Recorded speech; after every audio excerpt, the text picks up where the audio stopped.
Welcome to Todd Lyons. Thank you for being here. Thank you very much. I have a few topics that I would like to go through with Mr. Lyons, and then definitely want to leave some time for questions from the audience, because I know there will be some. But I do want to go through some things. The first thing that I think is important to hear is an explanation of what enforcement and removal operations and ICE do. Tell us a little bit about what you do, what your men and women do here, how they go about their job, and explain, basically give us a crash course in immigration enforcement, because I think that's fundamental to understanding some of the controversy around ICE. So one of the main things is that ICE, Immigration and Customs Enforcement, came about after 9/11. After the 9/11 Commission came, they saw the need to have a combined Homeland Security entity separate than Department of Justice. ERO is one half of the immigration component for Immigration and Customs Enforcement. There's Homeland Security investigations, and then the division that I work for is Enforcement Removal Operations. We primarily focus on those illegal aliens and undocumented individuals, as well as immigrants who have committed crimes in the United States. Those that are locked up in local jails are wanted by local police departments. ERO is also responsible for the custody management and the custody responsibility for all Department of Homeland Security for anyone that's non-citizen. So if someone's arrested by U.S. Border Patrol, Customs and Border Protection at the airport or one of the ports of entries, we're responsible for the well-being and housing of anyone that's arrested by a DHS entity. In New England. In New England. And we also are tasked with the case management of those cases for individuals that are going through immigration proceedings. And what does case management mean? So case management. Are they all detained, or? No, so in New England, we have approximately 600 individuals currently that are detained in Massachusetts and New England. The ERO Boston field office has a smaller footprint than a lot of the other ICE field offices throughout the nation, just because we're not a border-centric office. You'll see a larger detention population in Texas, New Mexico, Arizona. While we do share a good portion of the northern border, the apprehension rate just isn't there. So currently we have about 78,000 individuals throughout New England in a non-detained setting, which means that they're either began their immigration process or they've already been ordered deported or ordered removed from the United States by an immigration judge, and they're either in the appeal phase with the Immigration Appeals Board or the First Circuit, or even up to the Supreme Court. So only 0.1% of the immigration population that are in immigration proceedings in New England are actually detained. In custody. In custody. The rest are either released on an order of cognizance on their own pretrial, or an order of supervision after they've been formally ordered, removed from the United States, where they're given the opportunity to work on their travel documents and make arrangements to leave the United States on their own in a non-detained setting. So you've got 78,000 or so cases of people on your docket who are in some stage of proceedings, and 600 of them are detained. Right, approximately 600 detained right now. That's a small percentage of the caseload, obviously. Right, and with the small amount of detention space that we are responsible for in the New England area, it really focuses our enforcement efforts on the actual criminal element and public safety or national security threats that have effect in the New England area. A lot of the cases, I mean, we do hear about some of the criminal aliens who have been arrested after committing some offense. Sometimes drug traffickers, sometimes drunk drivers, fraud cases, and so on. But we also hear a lot about cases of people, for example, who maybe have applied for asylum and were not successful, and so have been arrested, maybe come on your radar screen after an arrest for something else locally, and then they're considered a priority. Can you describe the caseload of people who are detained? How many of them are people involved in criminal activity, either convicted criminals or pending criminal charges, versus what some people have described as otherwise law-abiding immigrants? Sure. So when it comes to immigration detention away from the border, you'll see anywhere upwards of 85% to 90% of those detained have some sort of criminal history or pending criminal charges, either at the state, local level, or at the federal level with the Bureau of Prisons. So 95%? Yeah, you'll see any range from 85 to 95%. The majority of the cases on border detention are those who have entered either at a port of entry or across the border illegally. So the lower non-criminal immigration detention mostly you see on the border. In the interior, though, we've mostly encountered those who have committed a crime, who have current pending charges, or have been previously deported for an egregious case like an aggravated felony and have returned to the United States. And returning after deportation is itself a felony. Yes, so 8 U.S.C. 1326 is reentry after deportation, which is a felony, which that can run anywhere from 18 months up to 8 years in federal prison, depending on the egregiousness of the crime and the number of times that an individual has been previously deported. Right, because most of the people who've been deported once were usually targeted for the same reason that your other cases are targets, and that is because of criminal activity. Right, and most of the time through biometric hits, which everyone knows is someone's fingerprints, that's how we identify a criminal element that's within the criminal justice system that's foreign-born. Through the secure communities. Through secure communities, which goes through the FBI fingerprint database.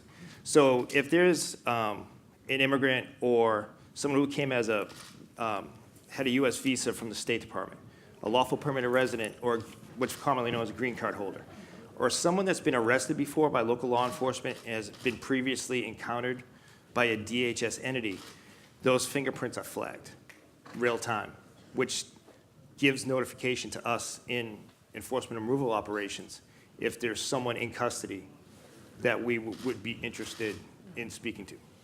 So DHS gets an alert of any non-citizen who's arrested whose fingerprints are in your system. How often does that happen, and does this mean that every person who's arrested who's in your system is likely to be detained and no? So each case is looked at individually, and because of the lack of resources in the interior, especially like in the Boston field office, we don't have the amount of officers and agents that they do in larger cities along the border, California, San Diego. We just don't have that larger footprint. So we have to use our resources wisely and focus on the public safety threat and the worst of the worst. Just because someone's born outside the United States, that doesn't mean that there's an immigration action that's going to be taken against them. One that we encounter a lot is someone that's born to a military family who is a United States citizen, but they list their place of birth, Germany, London, wherever the base they were born at, that is flagged as foreign-born. Mm-hmm. So we have to use our resource and due diligence to investigate every case to ensure that the person that we're going to take in immigration enforcing it is that A, is foreign-born and doesn't have the authorization to be in the United States, and B, is a public safety threat and someone that we actually want to either detain or take a closer look at. Because we do get the impression sometimes, whether from media coverage or from local politicians, that there is this kind of sweeping dragnet of ICE that is made possible through the Secure Communities program, but it sounds like really you're pretty limited based on resources We're extremely, resources is a big factor for us, especially, like I said, in interior enforcement. The other factor is when you have those smaller amount of resources, it's what you're going to put towards. This is my third administration. So each administration has their own take on immigration enforcement. And what I explained before, when under President Obama, when the Priority Enforcement Program came out, if you can imagine a local law enforcement agency, so say Boston Police Department, and you were going to focus all your resources just strictly on traffic enforcement and speed, those people could be going to work, trying to, make a better life for themselves, but they got caught speeding. If you have every law enforcement resource out on, Route 128 doing traffic enforcement, you're going to miss the interior where you have drugs, gangs. So it's finding that balance of what the actual public safety threat and where you need to put your resources. And that's Because you don't want to let speeders off necessarily all the right. time, So they but- violated the law, but in the meantime, you don't want to just focus on that and not have your efforts elsewhere where you could be better deployed. And that's why we have to go ahead and look at exactly what the public safety threat is. For us, the biggest issue we have, obviously, that's in the news is heroin and fentanyl. In gangs, we'd much rather focus our resources on that. What's the connection there for how is having a robust ICE presence and activity helpful in dealing with the opioid epidemic and gangs? And it's one of the major things we've seen is there's just a large corridor from the border, from the southwest border of narcotics, which are brought up to New England. Explain how that happens, because we're pretty far from the southern border. Sure. So most cartels is a pretty integrated network, which a large amount does come through the ports of entry that are smuggled in through, shipping lanes, trucking. But there's also an element that's brought across by foot or vehicle or boat through the southern border. I just came from Texas where it's staged in Laredo, but yet you would see large hubs of drugs that would be moved up through Dallas, up through Oklahoma, and then sent up through northern states, primarily like Iowa, Kansas. From there, drugs would be broken down and shipped either north to Detroit, New York, Philadelphia, Boston. And we also see a lot that comes across the water too as well. We see a lot that comes up from Puerto Rico. We see a lot that comes up from Dominican Republic. And with Boston having large shipping ports as well as fishing areas where boats can bring in large amount, we also have that element as well. So who is doing, do the cartels have operatives here operating locally in New England or in different New England communities, or are they working with other gangs, or how does that? We've seen both, and actually National Geographic does a better job than I do, which is 2016, their series Drugs Inc. did a whole series on opioids in Boston. And if you go to minute 43 in their document for that series, they specifically say that the largest amount of heroin distribution is by people from Dominican Republic that are illegally present in the United States and based out of Lawrence, Massachusetts. So that isn't even from a government standpoint, that's from a TV series. National Geographic. So the presence is definitely real in Massachusetts. And that's been corroborated by other reports that I've seen, whether it's hospitals talking to people about where they obtain their drugs, or other law enforcement agencies saying that there definitely are hubs of activity here in the greater Boston area. Right, and it was one of the main reasons that New Hampshire saw the spike in overdoses that they did, along with southern Maine, was the corridor on 495, which ran up through the southern part of New Hampshire in Maine, was just a large amount of fentanyl and heroin that was coming from the Lawrence-Lowell area. Are these traffickers recruiting people to work for them here locally, or are they arriving with the specific purpose of trafficking here? I would say it's a mixture of both.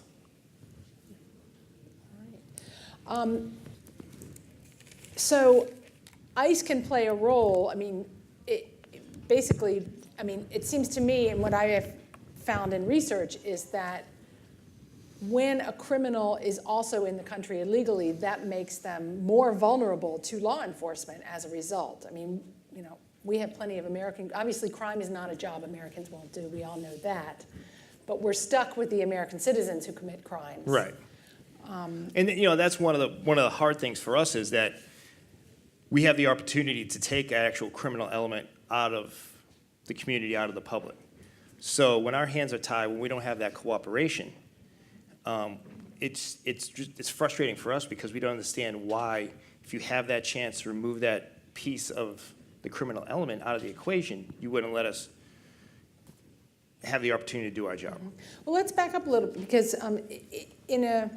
when the system is working the way it's supposed to, when the Secure Communities program is working the way Congress and the government agencies who are involved set it up, the idea was that a non-citizen is arrested, fingerprinted, identified, vetted through the Law Enforcement Support Center up in Williston, Vermont, where analysts review the cases and then send them back down to the field office. Right.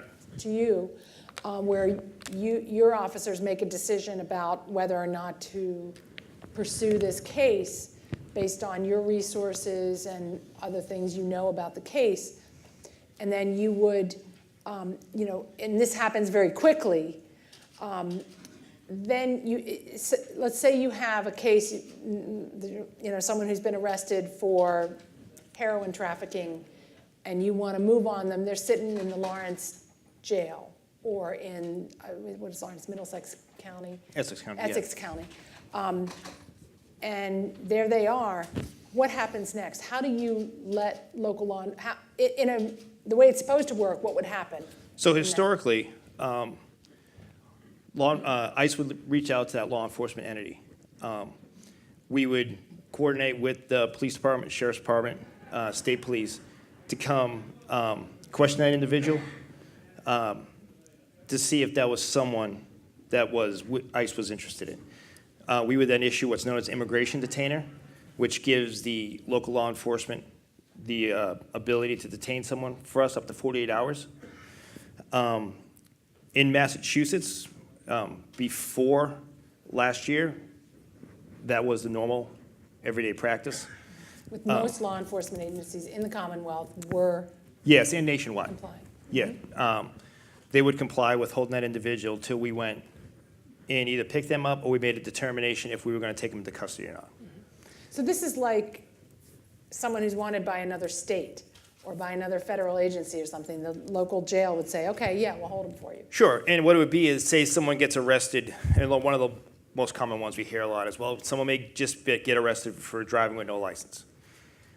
Which is a crime. Correct, but a lot of local agencies don't see the larger criminal history someone may have. Us and the FBI have access to. So we might see. So that's not going to show up on their. A lot of times, a lot of state prosecutors only see the criminal history for their state.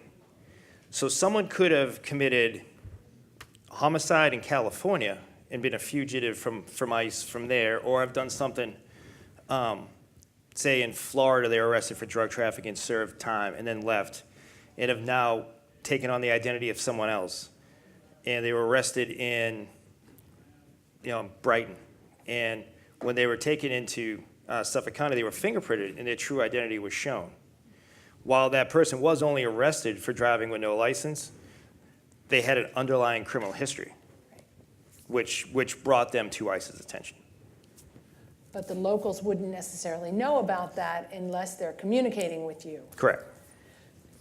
So what has changed? You said that that's the way it was Sure. over a year ago. What's changed here? The Massachusetts Supreme Court had the Lund decision, which pretty much makes it null and void, if not illegal, for a state, local, police department, sheriff's department, house correction to hold someone for ICE within the Commonwealth. So basically, telling every law enforcement agency in the Commonwealth that they may not. They cannot hold someone for a civil immigration violation, which in effect hampers us because, like I said, as far as resources, if we can't get to a location quick enough by the time someone's, let's say, released on their own recognizance or they bond out, we may never see that individual again. And they also may not get the information that we have that individual may not be the person who they think it is in their custody. What was the rationale of the Supreme Judicial Court in that? So one kind of And tell us a little bit about the case that. Sure. So one kind of misnomer about ICE is people stay in immigration detention indefinitely. There was a decision from the U.S. Supreme Court called Zavidas, which if Immigration and Customs Enforcement can't remove someone after a certain period of time and their country won't take them back, after 90 days, if they can't produce a travel document, a case goes to our headquarters, and then it's adjudicated from there. After then, we can't hold anyone in custody longer than 6 months. It's against the law for us to hold someone in permanent detention like that. In the Lund case, it was an individual from Cambodia who was an aggravated felon and filed a habeas with the state court that we will hold him in custody. The Massachusetts Supreme Court then came back that it was unlawful for a local agency to hold someone on a civil immigration detainer for any period of time. Even though Congress has given ICE the authority to issue these detainers. Right, and the detainers were a part of the Immigration and Nationality Act, which was enacted back in the 50s. So this has been on the books ever since 1950. So subsequently, local agencies can't hold individuals like this. And right after the Lund decision was enacted, this individual was released. We actually did have a travel document for him. He was scheduled for removal. He was released, and within a month's time frame, had went out and robbed and assaulted an elderly woman in a wheelchair in an ATM machine. So he's currently back in custody right now in Suffolk County. So we hope to take custody of him once he finishes his stay time. I mean, that's inevitably the result of these policies, is that if you can't take them, they're going to be released. Oh, correct, yeah. I mean, immigration law falls under the Constitution as well. We can't hold someone unlawfully for any indefinite amount of time.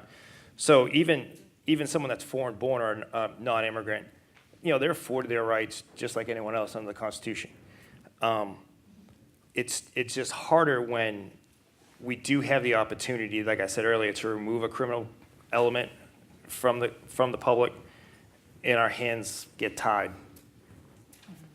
From what I've seen, looking at criminal justice statistics nationally, is that non-citizens who commit crimes reoffend at the same rates as American criminals do, which can be as much as half the time within a short period of time. So when these criminals are released, they have the opportunity, they're sent back to the community and have the opportunity to reoffend and create new victims.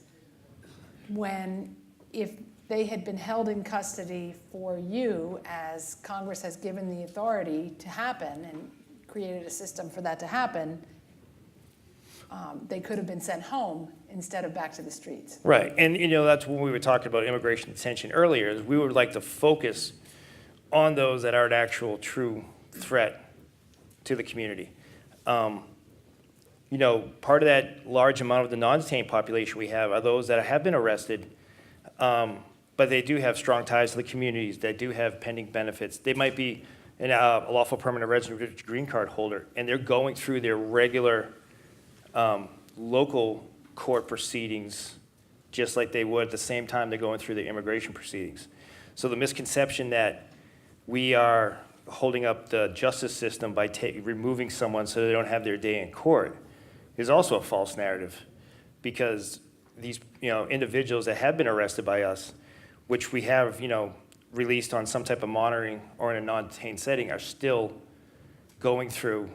They're getting their time in front of the court to either plead their case, and a lot of times they get dismissed, and a lot of times a lot of those cases do end up working out for the good of a foreign-born person, which they do eventually come on, become a lawful permanent resident or a citizen.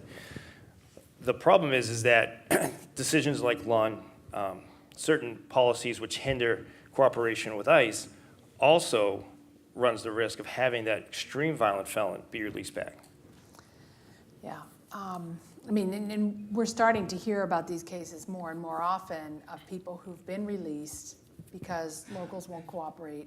Now, local law enforcement agencies can't hold them for ICE, but what can they do? You know, when a local law enforcement agency does receive those fingerprint hits, they have the ability to reach out to us and notify us that they do have that individual in custody. Unfortunately, it's something we've seen nationwide. Here in the Commonwealth, we've seen a lot of agencies that have adopted a sanctuary policy where they won't actively cooperate with ICE. They won't hinder our law enforcement abilities, but they won't take any extra steps to notify us if someone's in custody. So they're missing an opportunity to have somebody removed from the community instead of sent back to the street. Instead of sent back, yeah. What other kinds of things in reading the papers, listening to the radio, you hear occasionally some cases where individual judges, for example, are deciding that they don't want ICE in their courthouses. Well, actually, I should back up a little bit.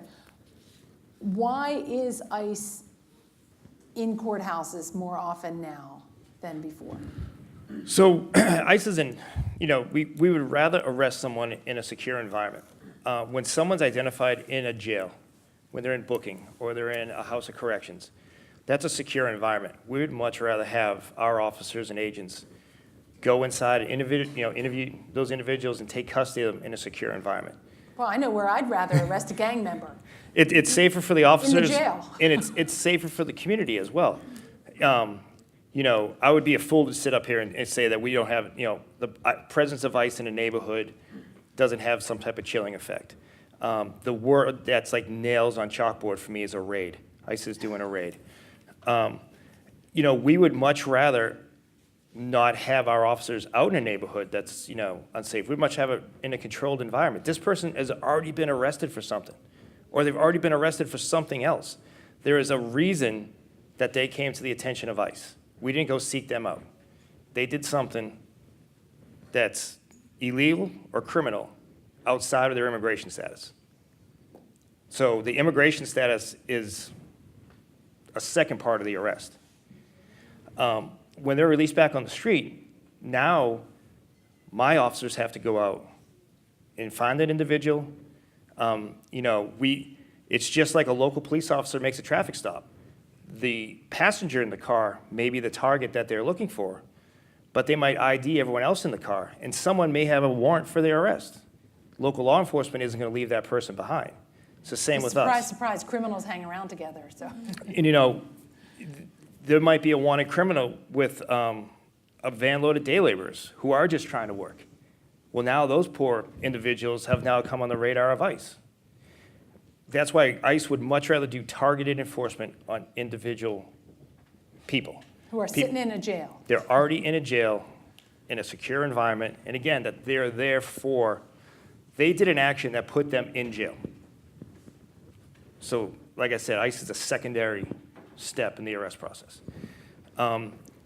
When someone does appear in court, or they're transferred from from the jail to court for either first appearance or their bail hearing, they're still inside a secure environment. We would much rather arrest them there before they get a chance to go back out on the street. How do you know when someone has a court date? Is that public information? Is that why? Most of the time, we're notified either by the House of Corrections or local law enforcement, when subject's next time going to be in court. In the places that agree to cooperate? Yes. Because do all of them do that? Not all. And a lot of it is just a lot of investigative work by the officers and agents to track down and look at court dockets and see exactly when someone's going to be in jail. Be in court that day. So when ICE is going out into communities, they're more visible. It's obviously more dangerous for ICE agents, but also they become more, that can be intimidating to people who live in that community. But is it fair to say that the sanctuary policies are what is causing ICE to be doing the very kind of enforcement that proponents of sanctuary policies say that they don't like, which is the public? Well, it's that public perception, and it's the public that we're forcing more and more people into the shadows, that crime is going to spike because people aren't going to come forward or testify or report crimes. Again, like I said earlier, this is my third administration. The previous, under President Obama, the 8 years I did immigration enforcement in Texas, in Oklahoma, we never saw it as bad as this. The worst part is when you politicize law enforcement, it makes it hard for everyone. So to hear that, ICE agents are the reason why crime's going to go up because they're in a community, or victims aren't safe because ICE there, it's fundamentally false.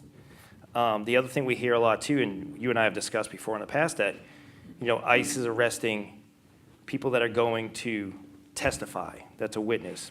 ICE is arresting people at the courthouse that are getting their marriage license. I would love, I've said it before on every forum that I've done, both pro-ICE and anti-ICE. Just give me the example of the person we arrested that was a witness. Just one. I could tell you flat out, we do not arrest victims. We don't arrest witnesses. We are there specifically for the individual who committed a crime that put them in that courtroom. Yeah, because I do hear sometimes, whether in debates or in talking to the news media or others, there are folks who support sanctuary policies who will say that, yes, of course, we think that criminals should be removed from the country, but ICE can get them other ways. It's too, if local law enforcement agencies are cooperating with ICE, if people think that if they go in to report a crime, that the police officers are going to call ICE, that they're not going to do it. This so-called chilling effect is a bigger problem that has to be avoided. And if ICE has to work harder to go find people, so be it. The problem with that I found is looking at both the statistics from the Bureau of Justice Statistics, from academic studies that have been done. Even I myself did an analysis of Boston's calls for service before and after secure communities was implemented. And I don't see that there's any such chilling effect. There's no evidence that immigrants or anyone else start refraining from reporting crimes because of greater cooperation with ICE. It just seems to be a complete myth. Yeah, to me, it is a myth. And, I haven't done the in-depth research like you have, but we have had victims of domestic violence through their attorneys or the victim advocacy program reach out to us and say, hey, we thought you guys deported this individual. We thought, he wasn't going to be released back. And now a lot of the times as we hear from some of the victim advocate groups that a lot of people victims of domestic violence don't want to report it because why are they going to report it when someone's just released and they thought ICE was going to hold them, and they go back and they victimize the person all over again? So they're afraid of reporting not because of themselves, having contact with ICE, but because the criminal is going to be released. So the system has failed them. So where they thought that this, the victim would be safe because the criminal element was taken out, they just released right away before we had the opportunity to take action. So they're afraid of the criminals who are released by the sanctuary policies. Right, and not of ICE. And the other part too is a lot of these same criminals victimize the non-U.S. citizen because they know that they'll go back to their community, and because of the bad information, the chilling effect like we talk about, that they can go ahead and they can continue to commit crimes because it's a more vulnerable population that these people don't want to come forward. So not only is it an impact on, communities like West Roxbury, Boston, but, communities like, Lawrence and Lowell that do have a large foreign-born population, when you have repeat offenders go back there because they know that the good, hardworking people of those areas aren't going to report crime because they're afraid of us, and it's just been a myth that's been put out there. So proposals like the so-called Safe Communities Act and the Trust Act and so on actually work counter to these goals of building trust between local law enforcement agencies and ICE and the local community. They work against trust. And actually, so prior to the current administration, under the Priority Enforcement Program, there was a list of specific crimes, specific reasons why, Immigration and Customs Enforcement took action on someone. And we didn't have a lot of the issues that we do now. It wasn't as politicized. It wasn't as much sanctuary policies. Again, coming from Dallas and speaking from my experience, Sheriff Lupe Valdez, which was the sheriff of Dallas County, she was the Democratic opponent for the current Texas governor now, ran against Greg Abbott. She was in law enforcement. She was a previously retired customs agent. And she was very progressive leaning, but even she saw the need to have her list of own crimes where she told her deputies and staff that, yes, these people need to be taken out of our community. And one of the biggest things she focused on was these were repeat offenders that were going back into the immigrant community. So for us, that was a positive, that where you had someone who was more of a progressive sanctuary style, but still saw the need to identify the criminal element that ICE could take action. Yeah, if the issue is access to police services, if the concern is that you want immigrants to feel comfortable reporting crimes and to not be afraid to, there are many other ways to get that do not involve stifling immigration enforcement. You can have anonymous tip lines, you can have language designated officers, you can have community forums, you can have, Massachusetts is full of award-winning community policing programs. Need to shut off immigration enforcement to achieve that kind of relationship with immigrant communities, it seems to me. Right. Do you, have you noticed a public safety impact of the sanctuary policies that is, We've seen it just in the fact that, just for example, the heroin and opioid epidemic. And that's one of the repeat thing we constantly hit upon because that is really a challenge, a law enforcement challenge for the state right now. If you see any public debate, any talk at the State House or at the state and local level with police chiefs and law enforcement commanders, they're all focusing on that, what can we do to curb the opioid crisis? We recently did a joint Department of Justice operation, which again focused on strictly up in Essex County. And we absolutely don't want to pick on the city of Lawrence all the time, but that's just a main hub for fentanyl and heroin. We, as the group with Department of Justice, us, DEA, FBI, ATF, focused on, again, a strictly targeted operation on fentanyl and heroin traffickers. Because local law enforcement, like Lawrence Police Department, just don't have the resources to handle that.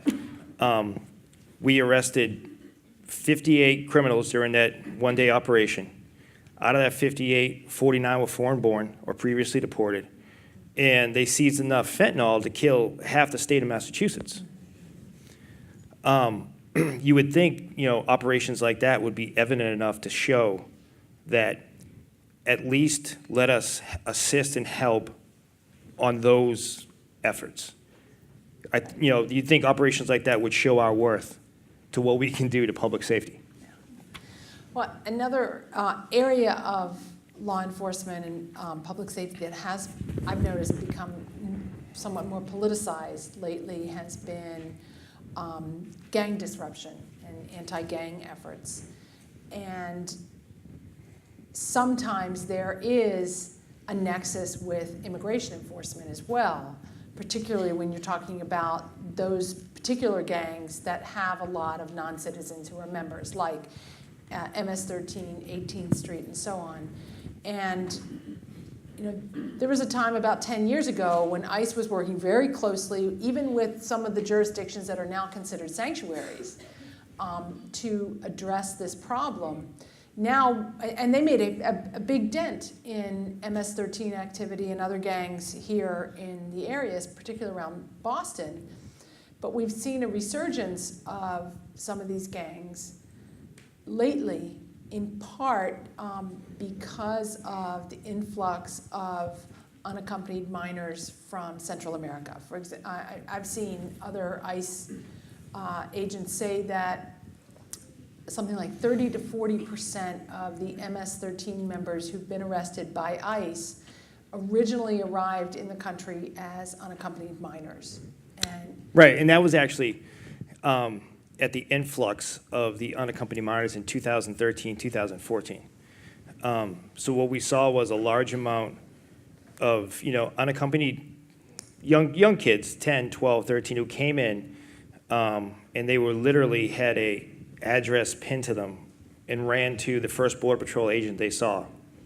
It was like return to sender. And it had a family member in the United States. It was just such a large influx at the southern border that we couldn't get any, couldn't reach family members, at the whatever, El Salvador, Guatemala, Mexico, wherever they were from, to come, pick up these children that they were released to family members or individuals in the U.S. who would take them in. But what we see, though, is like anything, you have young kids that come in to areas that already have a criminal element that's already rooted, and now they're joining the gangs to fit in with the kids who have been here before, or just a criminal element that's here before. So now we've seen an uptick in kids that have come in the first wave of the unaccompanied minors back, like I said, 2012 to 14, which are now high school age, that are, committing crimes. And again, we still see more of an influx now that are coming in that are just a new wave that's going to get ready to be integrated. Yeah, it hasn't stopped. It hasn't slowed down much. What do you think that can be done to address that problem in particular? For us, when we can work with local law enforcement to root out the main issue that's leading kids to gang violence, or that criminal element that's recruiting. A lot of the times in a lot of the gangs you'll see, especially in MS-13, is you'll have older individuals who have been established here in the United States that are, going after those vulnerable, kids that are here on their own, that are in the immigrant community, that are recruiting them and bringing them into that lifestyle when they think that there's no other choice that they have. The problem is that when you have the repeat gang members, the serious violent ones that have already been identified by local law enforcement, which aren't turned over to ICE, which ICE isn't afforded the opportunity to remove them from the element. That just keeps that individual there to just keep recruiting and building more and more, which is going to lead to more kids who did come for a better life turning to gang violence. The ACLU has filed a lawsuit against the Boston Police Department to obtain access and make public the database of gang members that is maintained.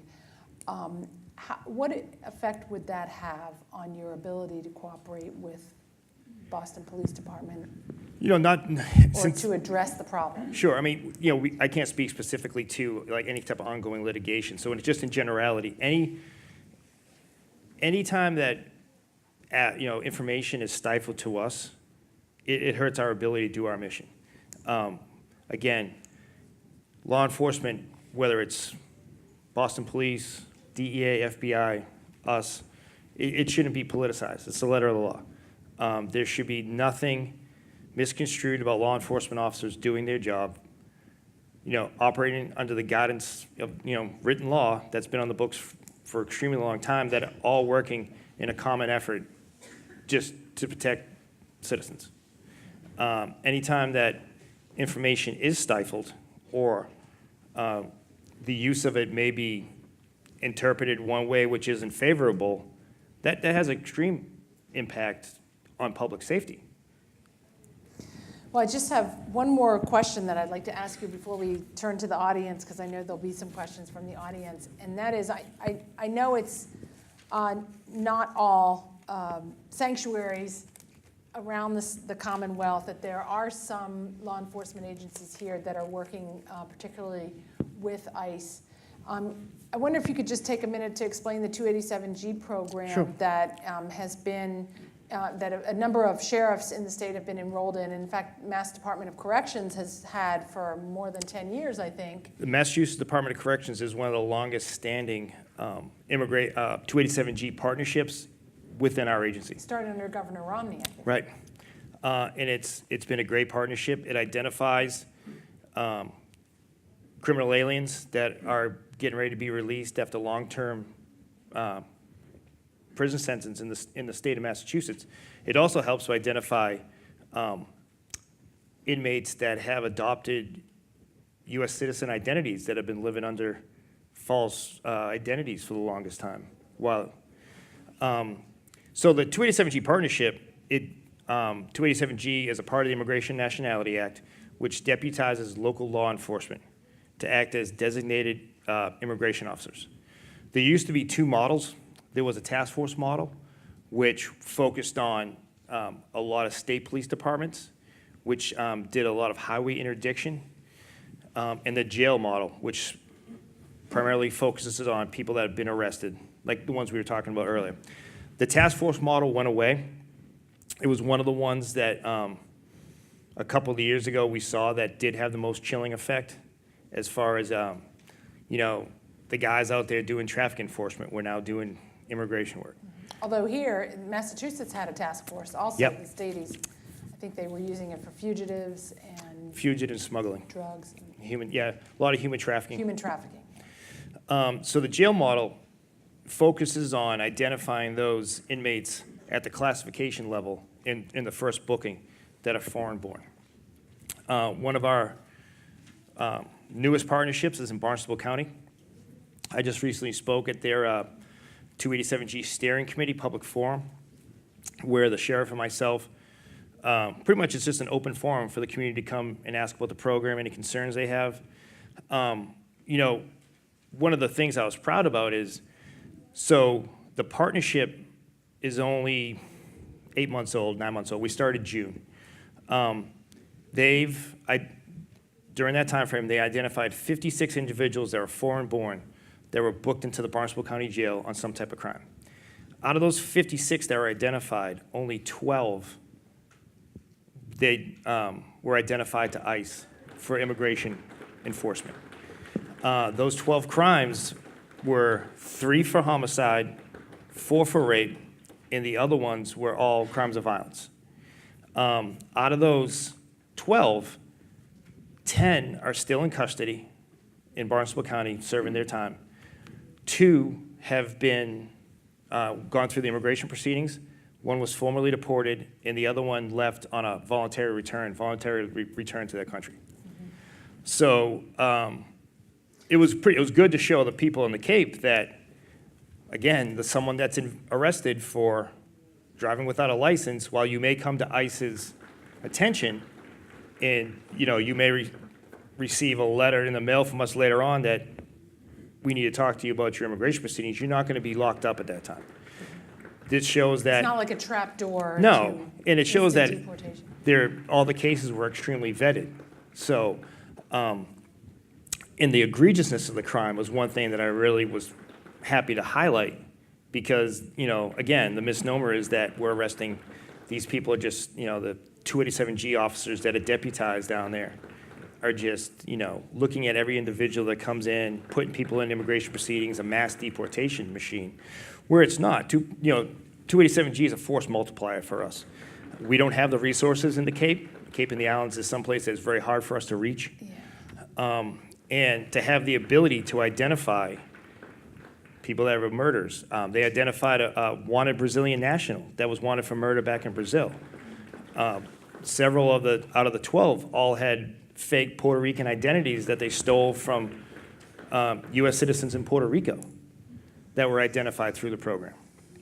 So it's definitely a good partnership, which again identifies, the criminal element in a secure environment where, ICE officers aren't in the street, aren't in the community, and they're focusing on the worst of the worst. But that's a big deal for Barnstable County, because several years ago, I remember Sheriff Cummings, the sheriff of Barnstable County, was very frustrated because he had a number of non-citizens that had been identified in county jail that had committed fairly serious crimes that he could not get ICE's attention on to come down and take into custody. And so now with 287G, he has the ability, his officers can start the Right. First of all, identify them because they have access to the database that ICE uses, and also launch the proceedings under your supervision, right? Right, yeah, and the whole 287G program is supervised by ICE deportation officers and supervisors that are on site to screen all the cases as well that those deputies identify. Mm-hmm. So those 12 cases, you said 12 out of 56 12 out of 56. were processed for deportation. They were processed for deportation. The 2 that were released on bond and later arrested by ICE. Even though Sheriff Cummings does have the program, he still is held to the letter of the law when the Lund decision. Mm-hmm. So ICE wasn't available to take custody of those individuals. So once they were convicted of their crimes, ICE did arrest them, and then they were placed into deportation proceedings. And then the other ones are still either held no bond or high bond going through their regular criminal cases within Barnstable County.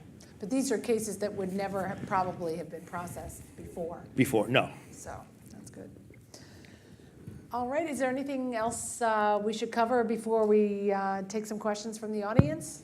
No, I think it's just, I thank Lou and I thank you for taking the time for at least, letting me explain what we do. The men and women of ICE they're really true law enforcement professionals, and I think a lot of it gets lost nowadays in the fast-paced news cycle. One thing I like to stress is there's a lot of, misnomers like we talked about in myths. I can only speak to ICE Boston. I can tell you that ICE Boston is not housing any families. We don't have any children in custody. And I speak to the protesters at my office a lot. Well, there would never be a child in ICE No. detention. No, it's, Anyway. the Office of Refugee Resettlement handles all that through a lot of charity work. Catholic Charities is an excellent partner that assists with that. And just, you see a lot of, that a lot of the issues on the border bleed over to the north. And the positive work we do and the positive impact we have in the community kind of gets lost in that. So I would much rather someone hear it from me, directly from me, whether it be in a pro-immigration setting or in any immigration setting. I'd rather explain our position. If we have a different view, so be it. That's why we live in the United States, right? But I would much rather speak up for the folks that work for me because they do great work every day. And it kind of gets lost in the mix. Well, thank you very much for all you do and for all the men and women of ICE do for us. And I'd love to take some questions. We have cards, is that?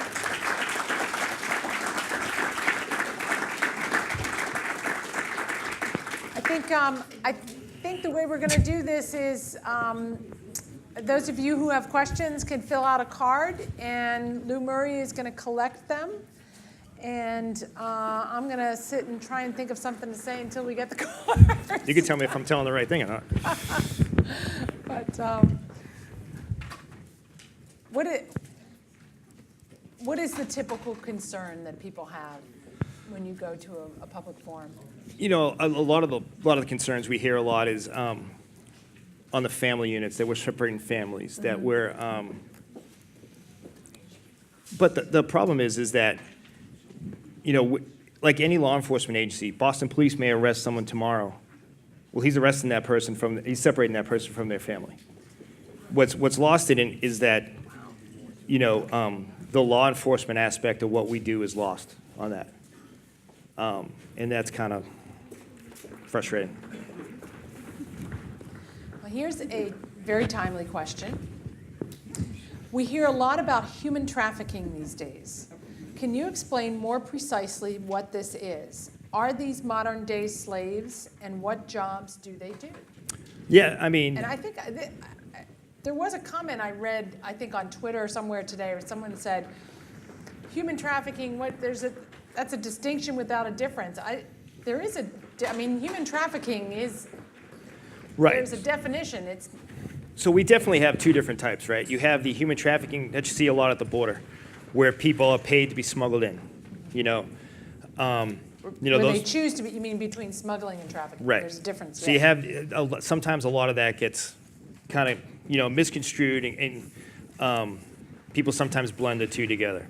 So where you have someone that's actually paying to be smuggled in the United States, whether that be through the border or over waterways. That's one of the main ways we see smuggling. Human trafficking is where someone's brought in under the guise that they're being brought over here for one type of job, let's say, or they're being brought here to a promise of a better life, or, you know, to go to school. And when they get here, their passports taken from them, their visas taken from them. A lot of these organizations sponsor these individuals, go through all the proper steps to get these individuals either, you know, a B1, B2 visa as a, you know, just a visitor.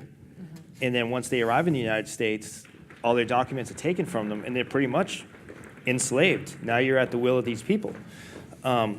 We see a lot of that in, you know, a lot of the service industries where people, you know, come over to work. A lot of the lower skilled labor, we see that in. And unfortunately, you know, there is the sex trafficking side of that as well. You know, that's a major thing in the news right now, where, you know, people from another country are, like I said, brought in under the guise that they're coming here to do a job, go to school, but yet now they're enslaved to go ahead, and now they're brought, you know, into a sexual ring, which takes on a whole nother element of its own. And most of the anti-trafficking work is done by your counterpart agency, HSI. Homeland Security Investigations. They take the lead on all of our smuggling and human trafficking, as well as our child pornography and exploitation is there. And they work very closely with victim protection and advocacy organizations here in the state. They do. They, you know, they're a great group of people that deal with, you know, these victims that are in really, really dire need, and they really help them get U visas, S visas, which allow them to stay in the United States after this. Yeah, that's another important point that, you know, when we were talking about people being afraid to come forward to report crimes. There are special visas in place specifically for victims of crimes, victims of trafficking, people who are witnesses and informants. Exactly. And for that, you need the cooperation of local law enforcement agencies so that people have access to them. Right. You know, we need to know from the local law enforcement, you know, the potential victims and witnesses that they have, so we can work with them to get those individuals the rights and protections to stay in the United States to help in these criminal cases. Someone has asked, how can one find out who the ICE directors are in other counties and cities in Massachusetts? Well, you're the only one in Massachusetts. Yeah, I'm the only one for New England.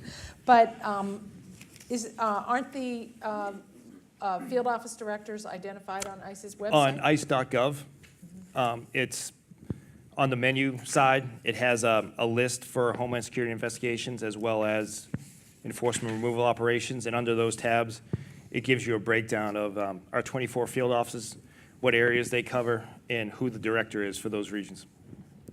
A couple people have asked how your role, and another person put it a different way, how things changed since January 2017. So, and I've said this a lot, and we in Massachusetts, our elected officials are really good about reaching out to us direct and in speaking to us about challenges. And yesterday, Congressman Seth Moulton came to our office to kind of talk one-on-one, tour the operation, and kind of see firsthand.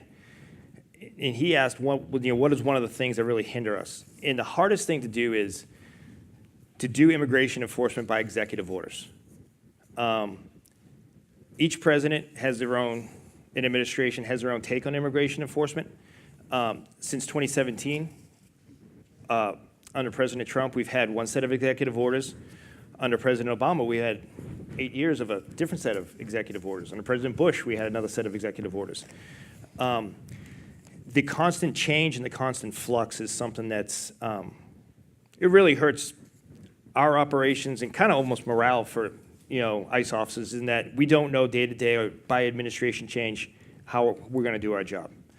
One of the biggest things is, and General Kelly, the first Homeland Security Secretary under President Trump, said it best, is we didn't need 6 pages of an executive order. It could have been one sentence.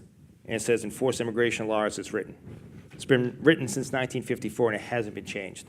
So what I told Congressman Moulton was, he said, you guys have the ability. ICE officers are the first people that say we need immigration reform. Change it so we know how we're doing our job each day. Here's a good question. Should those politicians who advocate the elimination of ICE succeed, who would do the work that you do to protect our communities? For example, does DEA have legal authority to arrest and detain foreign nationals? By U.S. Code and by the Immigration Nationality Act, only designated ICE immigration officers have that ability to do that. The FBI does have some limited immigration enforcement, but we are the only ones bound by law that can take immigration action on someone. When I say us, it's under the umbrella of DHS. So Border Patrol, Customs and Border Protection, and us, ICE, Immigration and Customs Enforcement, are the only ones that can do it. So if we were to go away, there wouldn't be anyone in place to do that. And that's exactly why cooperation with ICE is so important. If you have a problem with human trafficking or with transnational gangs or with drug trafficking done by foreign nationals, you really have to be cooperating with ICE if you want to make inroads on that problem. And one thing too is there is also a foreign element that comes to the United States escaping their crimes they committed in their host country. Interpol works closely with us almost daily, where we receive Interpol warrants for individuals that are here in the United States. The last operation we did locally netted 7 individuals that are wanted by Interpol, 2 wanted from Brazil for murder that have been hiding here in the United States. We arrested a wanted Jamaican that was on America's Most Wanted that killed several individuals in Jamaica and then came to the United States and killed his pregnant girlfriend in Florida and had been hiding out under an assumed identity.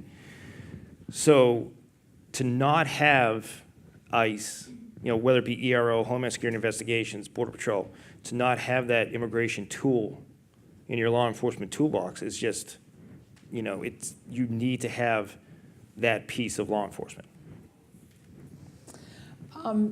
There have been some cases in the news of judges releasing non-citizens who've been arrested, found guilty even of crimes, but still receiving what appears to be a lighter sentence in order to avoid deportation. And here's one question here. How can judges maintain a double standard of implementation of laws and consequences? Do you see this happening sometimes? And can you and if so, can you give an example of that dynamic? Sure, and I can, a lot of times, which is frustrating for a lot of folks in the media, is, believe it or not, immigration enforcement is one of the most strictest regulated when it comes to privacy. So a lot of times we can't speak about people's immigration cases, even when it has a criminal nexus. But one case that I can't speak of specifically, because it has been in the media a lot, is up in Salem with Judge Feely, who had a heroin trafficker in front of him, and on open record said, had you been a U.S. citizen, I would have gave you a stiffer sentence. But because he saw drug dealing as a way for this individual who was foreign-born to make money, it was a financial crime, and he gave a lesser sentence. Now, we went and arrested the guy as soon as he got released from court, because that's just mind-boggling. I mean, again, like, one thing that I'm proud of, even though we do have that, stigma in the media that we're these horrible people that are sending people back to their countries and deporting people, people still have rights under the Constitution. We honor their rights just like a U.S. citizens. And so for any judge to see someone differently just so they're not deported definitely puts a mark on the letter of the law. Right. And there are many reasons to enforce immigration laws that go beyond public safety, such as maintaining the integrity of our legal immigration system. When we have 4 million people in the world who've been sponsored successfully by a family member or an employer for a green card and who are waiting their turn to come here. Yeah, and a lot of times it's one thing we hear a lot of, especially, if you just take New England and Boston in general, it is the melting pot when it comes to immigrant communities. Everyone here, parents, grandparents, great-grandparents, have come from some other country for a better life.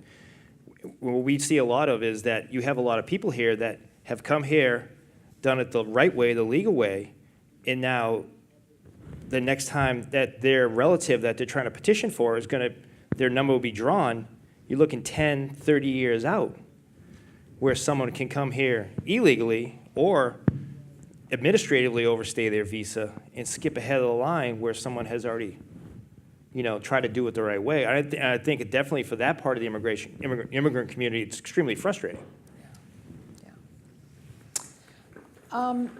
Would the proposed sanctuary legislation, and I think they're referring to the Perennial Safe Communities Act, affect the 287G program in Barnstable County or any of the other counties? Yes, so it'll make any partnership with ICE null and void.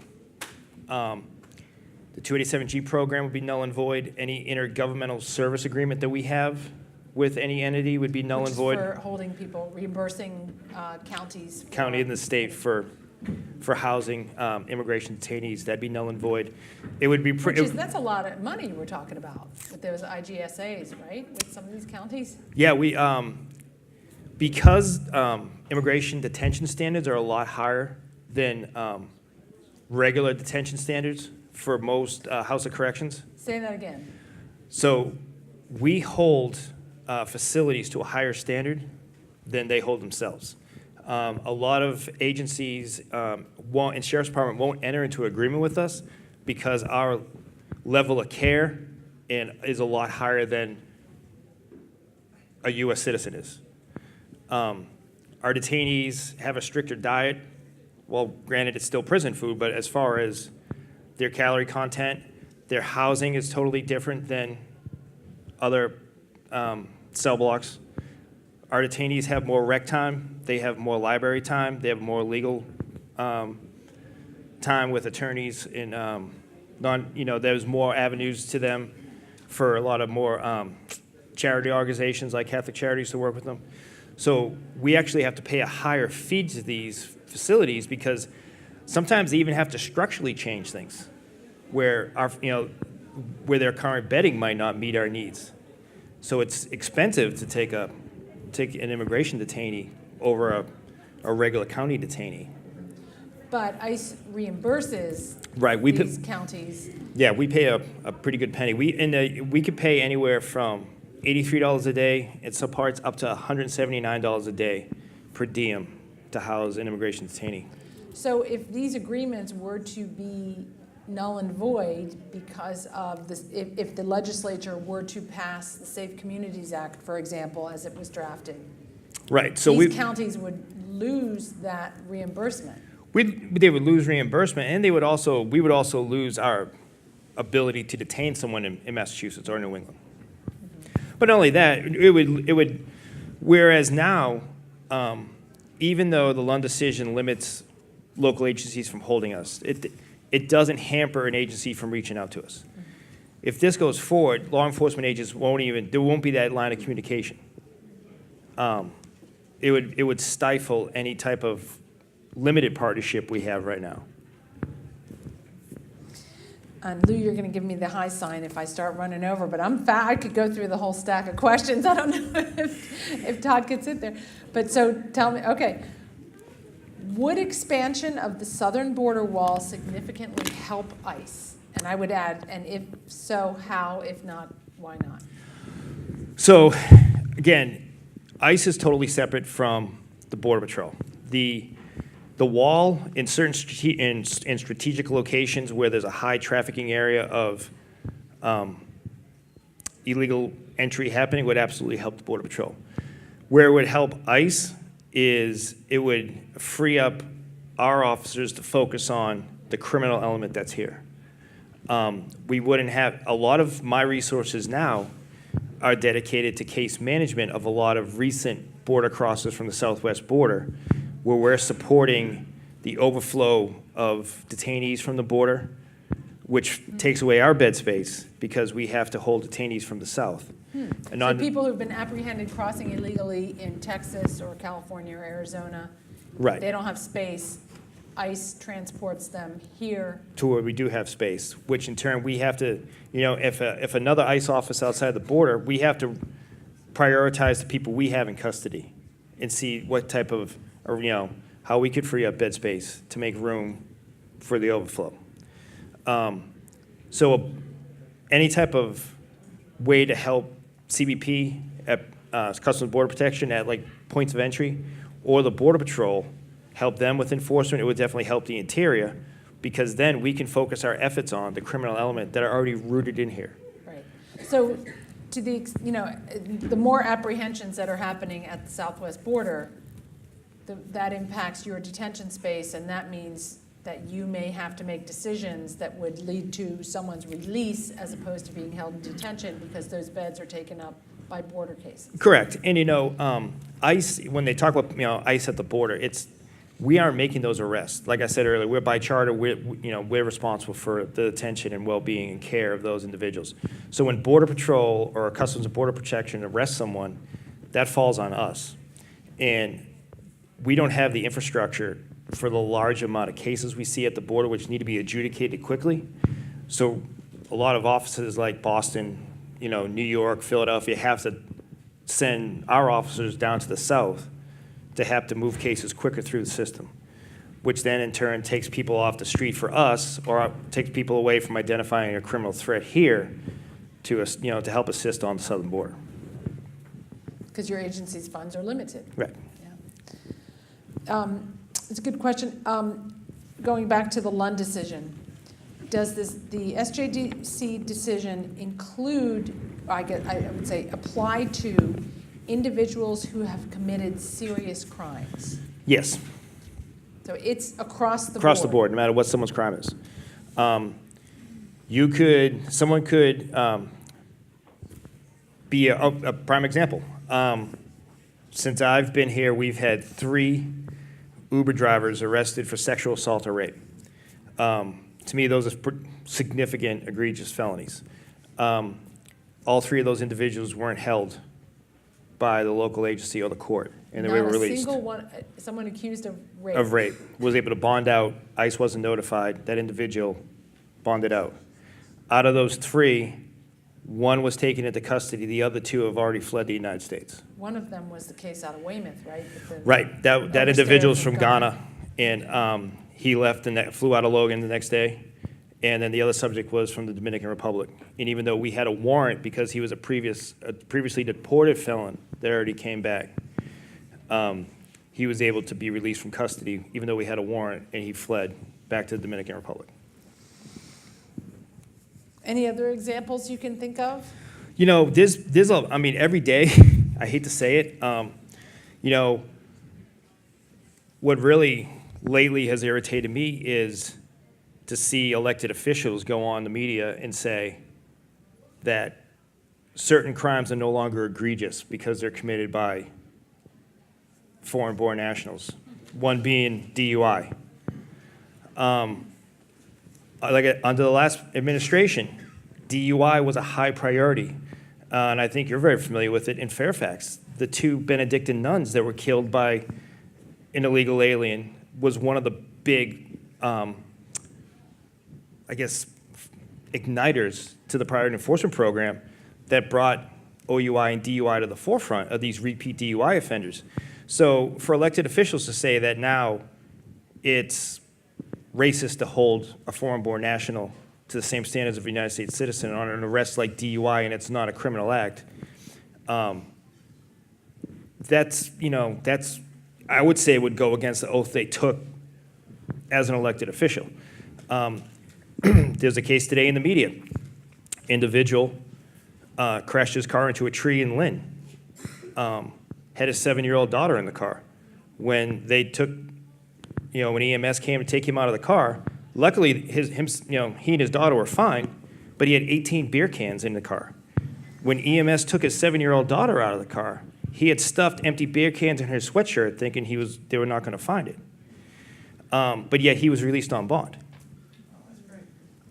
He was identified through fingerprints and ICE. However, we didn't receive a phone call on him, which my officers then went out and we rearrested that individual. So the Lund decision, it affects OUI all the way to homicide. And I think it's important to emphasize that, of course, Americans commit crimes too, but when someone is committing a crime and is here illegally, especially if they've been deported before, it's appropriate for ICE to remove them. And a lot of the cases too, you see that they're released, they go to their first appearance in court, they're scheduled for the next court date, they're still a fugitive. Now they're a fugitive from the local jurisdiction and they're a fugitive from us. So the grand notion that someone that's adopted a foreign ID, taking on the identity of a U.S. citizen, it's pretty ignorant to think this person's going to come back and appear for their court date. Yeah, that is a fact that is often lost in this debate, that almost by definition, people who are here illegally, especially if they've adopted a false identity, are a flight risk. Right, and again, that's not to sit here and say that every foreign-born person that goes in front of a judge has done that. That'd be ignorant on my part to say that. But I can give you case upon case upon case where I show the need for why we should be a part of that joint immigration law enforcement tool, and that nexus there, so someone else isn't victimized, because I pretty much guarantee that person who was arrested for fentanyl trafficking, who didn't appear the next day and had a Puerto Rican identity, probably has another Massachusetts driver's license under another name right now. And we won't know again where that individual is till he's arrested and fingerprinted again. How widespread is the problem of identity theft? Although it's not, you would say it's egregious or a violent felony, it's rampant. It's so widespread that the use of people's social security numbers, people's personal identity, as far as names, date of births, it's rampant all through the law enforcement system, and especially by the foreign criminal element that adopt these identities. And that is not a victimless crime either. No, most of the time there is a U.S. citizen who's attached to that social security number.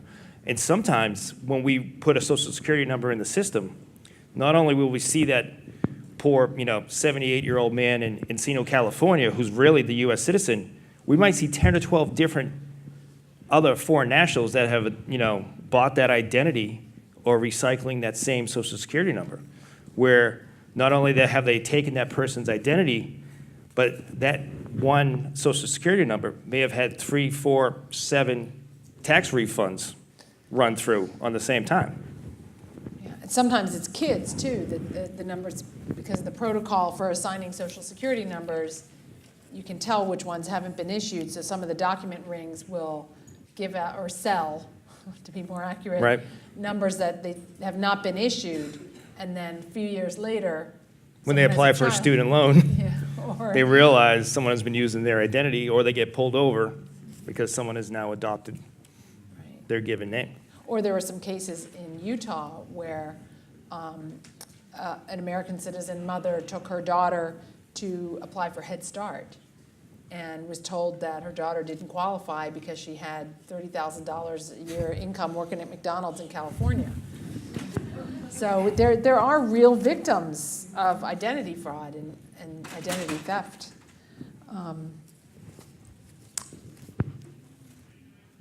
How are you familiar, or I'm sure you're familiar with it, but do you hear much about the image program here in Massachusetts? So our counterparts do that. Yeah. And there is especially with the technology and the industry boom and that comes to New England specifically, Massachusetts because of the great schools. Mm-hmm.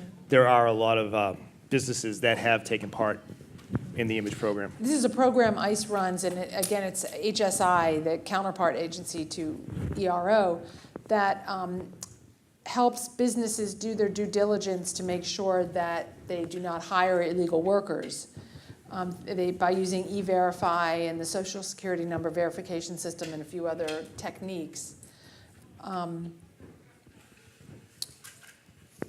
How important do you think programs like that are to addressing illegal immigration? I think it's extremely important. Not only does it help to root out those, identity thefts that we talked about, but it also helps to handle and correctly funnel the legal immigration system we have as well.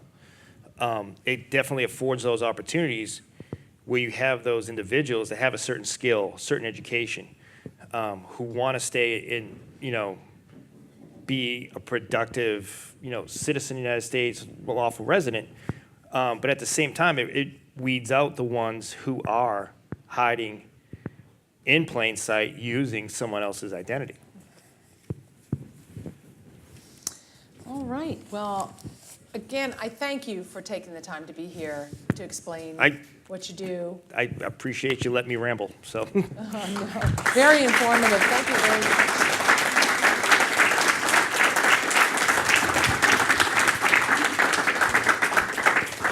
I want to thank Jessica, and I want to thank Todd.